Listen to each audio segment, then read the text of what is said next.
ప్రకృతి సృష్టించే అద్భుతాల్లో అత్యంత అరుదైంది, మైమరిపించేది సంపూర్ణ సూర్యగ్రహణం.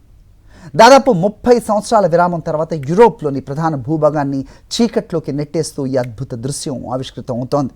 చంద్రుడు సూర్యుడికి సరిగ్గా అడ్డంగా వచ్చి సూర్యకాంతిని పూర్తిగా కప్పేసి కొద్ది నిమిషాల వ్యవధిలో భూమిపై వెలుగులు మాయమై పగటిపూటే చీకటి అలుముకుంటుంది.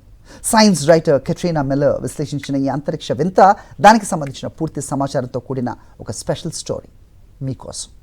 గ్రహణం సమయంలో సూర్యుడు, చంద్రుడు, భూమి ఒకే సరళ రేఖపైకి వస్తాయి. చంద్రుడు సూర్యుడి కంటే 400 రెట్లు చిన్నవాడైనప్పటికీ సూర్యుడి కంటే 400 రెట్లు భూమికి దగ్గరగా ఉండటం వల్ల భూమిపై నుండి చూసినప్పుడు ఇద్దరూ ఒకే పరిమాణంలో ఉన్నట్లు అనిపిస్తారు.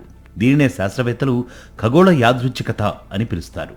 చంద్రుడి నీడ భూమిపై పడినప్పుడు దాదాపు 322 కిలోమీటర్ల కంటే తక్కువ వెడల్పు ఉన్న ప్రాంతాల్లో సుమారు 2 నిమిషాల పాటు పూర్తి చీకటి అలుముకుంటుంది.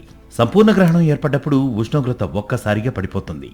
నీడలు పదునుగా మారి వెలుగు క్రమంగా తగ్గిపోతుంది.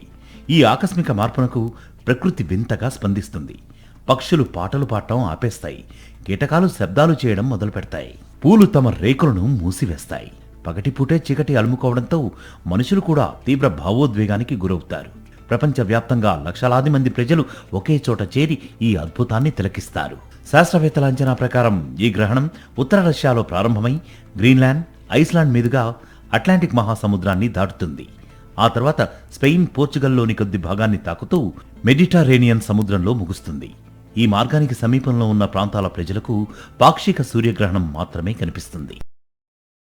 మరిన్ని అప్డేట్స్ కోసం ఛానల్ను సబ్స్క్రైబ్ చేయండి. నోటిఫికేషన్స్ కోసం బెల్ ఐకాన్ పై క్లిక్ చేయండి.